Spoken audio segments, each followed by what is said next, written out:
ಇನ್ನು ಬಾಗಲಕೋಟೆಯಲ್ಲಿ ಮೇಟಿಯವರ ಮಕ್ಕಳ ನಡುವೆಯೇ ಸ್ಪರ್ಧೆ ಇತ್ತು ಅಂತ ಹೇಳಿ ಬಾಗಲಕೋಟೆಯ ಸನ್ನಿವೇಶದ ಬಗ್ಗೆ ಡಿಸಿಎಂ ಡಿಕೆ ಶಿವಕುಮಾರ್ ಅವರು ಮಾತನಾಡಿದ್ದಾರೆ. ಏನು ಹೇಳಿದ್ದಾರೆ ನೋಡೋಣ.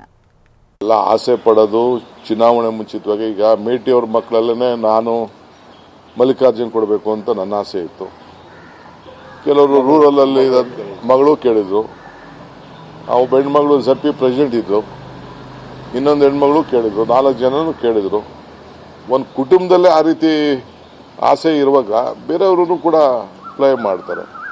ನಮ್ಮಲ್ಲೂ ಕೂಡ ಬೇರೆ ಬೇರೆ ಹೆಸರುಗಳು ಕೂಡ ಬಂದಿತ್ತು ಬಾಗಲಕೋಟೆಗೆ. ಎಲ್ಲ ಆಸೆ ಪಡೋದು ಚುನಾವಣೆ ಮುಂಚಿತವಾಗಿ ಈಗ ಮೇಟಿಯವರ ಮಕ್ಕಳಲ್ಲೇ ನಾನು ಮಲ್ಲಿಕಾರ್ಜುನ್ ಕೊಡಬೇಕು ಅಂತ ನನ್ನ ಆಸೆ ಇತ್ತು. ಕೆಲವರು ರೂರಲಲ್ಲಿ ಮಗಳು ಕೇಳಿದ್ರು, ಅವು ಹೆಣ್ಮಗಳು ZP ಪ್ರೆಸಿಡೆಂಟ್ ಇದ್ರು, ಇನ್ನೊಂದು ಹೆಣ್ಮಗಳು ಕೇಳಿದ್ರು, 4 ಜನನು ಕೇಳಿದ್ರು. ಒಂದು ಕುಟುಂಬದಲ್ಲೇ ಆ ರೀತಿ ಆಸೆ ಇರುವಾಗ ಬೇರೆಯವರು ಕೂಡ ಅಪ್ಲೈ ಮಾಡ್ತಾರೆ. ನಮ್ಮಲ್ಲೂ ಕೂಡ ಬೇರೆ ಬೇರೆ ಹೆಸರುಗಳು ಕೂಡ ಬಂದಿತ್ತು ಬಾಗಲಕೋಟೆಗೆ. ಎಲ್ಲ ಆಸೆ ಪಡೋದು